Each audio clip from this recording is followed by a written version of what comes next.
Cyber crime awareness గురించి ముఖ్యంగా ప్రజలందరూ కూడా ఈ సైబర్ క్రైమ్ గురించి ఒక అప్రమత్తం ఉండాలని చెప్పి ఒక సెషన్ ని కండక్ట్ చేయడం జరుగుతుంది.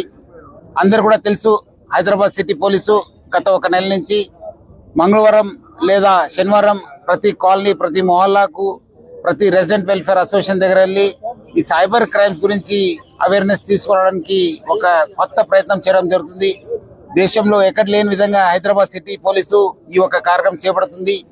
అదేవిధంగా సైబర్ క్రైమ్స్ లో వాలంటీరింగ్ చేయడానికి కూడా ఒక సింబా అని చెప్పి ఒక వాలంటీరింగ్ యాక్టివిటీ కూడా స్టార్ట్ చేయడం జరిగింది. చాలా ఒక మంచి స్పందన రావడం జరిగింది.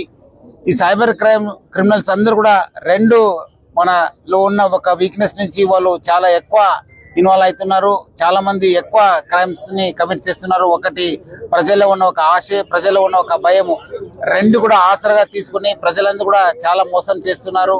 ప్రజలందరూ కూడా అప్రమత్తం ఉండి ముఖ్యంగా ఈ డిజిటల్ అరెస్టు లేదా ఇన్వెస్ట్మెంట్ ఫ్రాడ్స్ గురించి బాగా మనకు అవేర్నెస్ తీసుకురావాల్సిన అవసరం ఉంది. ప్రజలు కూడా ఎట్టి పరిస్థితుల్లో ఎవరో ఫోన్ చేసి మీకు మీ యొక్క ఫ్యామిలీనో, మీకు ఒక సన్నో, మీ ఒక డాటరో క్రైమ్స్ లో ఇన్వాల్వ్ ఉన్నారు, సిబిఐ, ఈడీ లేదా బాంబే, హైదరాబాద్ పోలీస్ అని రకరకాల పోలీస్ పేరుతో బెదిరించి మీ అందరు కూడా డిజిటల్ అరెస్ట్ అయినారు, మీరు డబ్బులు ఇవ్వాలని చెప్పి ఒక మోసం చేయడం జరుగుతుంది. అదేవిధంగా ఈ స్టాక్ మార్కెట్ పేరుతో కూడా చాలా ఇన్వెస్ట్మెంట్ ఫ్రాడ్స్ జరుగుతుంది. ఈ రెండు రకాల క్రైమ్ నుంచి ప్రజలందరూ కూడా అవేర్ ఉండాల్సిన అవసరం ఎంతో ఉంది, అవగాహన తెచ్చుకోవాల్సిన అవసరం ఎంతో ఉంది.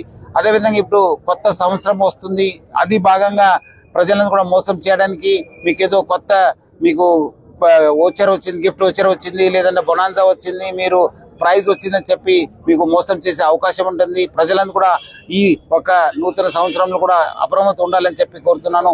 మీకు ఏమాత్రం సమాచారం తెలిస్తే, లేదంటే మీకు ఏమాత్రం ఫోన్ వస్తే, మీకు ఏమాత్రం డౌట్స్ ఉంటే డయల్ 100 లేదా 1930కి కాల్ చేయాలని చెప్పి నేను ప్రజలందరూ కూడా మరీ కోరుతున్నాను.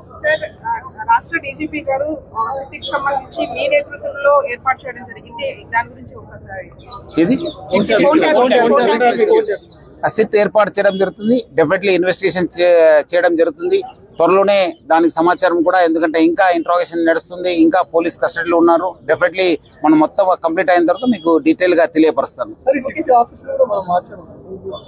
అంటే చూస్తున్నాను, బట్ ఇప్పుడు ICCC నుంచే మనము అక్కడి నుంచే మన మీటింగ్స్, అక్కడి నుంచే మన యాక్టివిటీని, అక్కడి నుంచే మన ఇన్వెస్టిగేషన్ ని కండక్ట్ చేయడం జరుగుతుంది. సార్, ఐబొమ్మ రద్దీ విచారణకు సంబంధించి మూడోసారి 12 రోజుల పాటు కస్టడీలో భాగంగా ఎట్లా ఉంది సార్? ఎట్లా ఏమన్నా ఆన్సర్ చేస్తున్నాడా? కొన్ని ఆన్సర్లకి సమాధానాలు కూడా ఇవ్వట్లేదని చెప్తూ ఉన్నారు. చెప్పండి.